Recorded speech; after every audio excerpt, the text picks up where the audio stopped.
Влажни и испукани се таванските ѕидови на вториот спрат на основното училиште Лирија.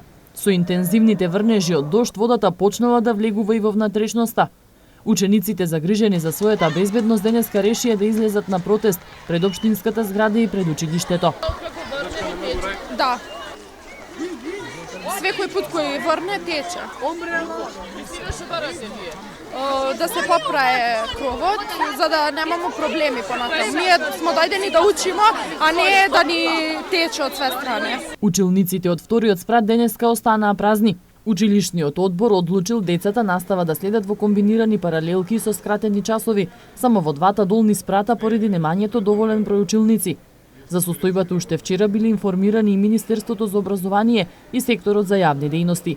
Ние побаравме од Министерството за образование, стапив во контакт со надлежните таму, за да ни праќаат некоја екипа за санирање на училишниот кров, но ни рекоа дека за сега ништо не може да се направи, бидејќи е време пред избори. Стапив во контакт и со општината и секторот за јавни дејности, за да се најде некое решение, привремено решение, додека не престануваат врнежите од дожд и понатаму да видиме како ќе се одвиват работите. Ние како училиште со стручната служба одлучивме уште вчера на состанокот, за вториот спрат од училиштето да биде да не се работи во вториот спрат, а децата да се преселат во другите два спрата. Покрај дотреениот кров, училиштето има проблеми и со санитарните јазли. Досега во неколку наврати биле побарани капитални инвестиции за подобрување на квалитетот на наставата, но секогаш добивале негативен одговор.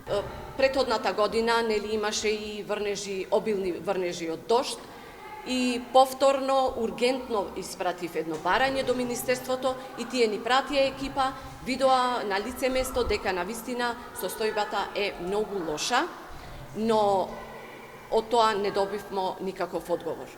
И во крајот на учебната 2015-16 година, тоа фактички во јуни месец, испративме ние повторно барање до Министерството за образование, да ни се одобрат средства за реновирање или решение некое ново училиште, но повторно одговорот беше негативен, дека немаме доволно средства. Доколку не се превземат мерки за поправка на кровот, поизвестно е дека зимава сепак вториот спрат на училиштето ќе остане нефункционален.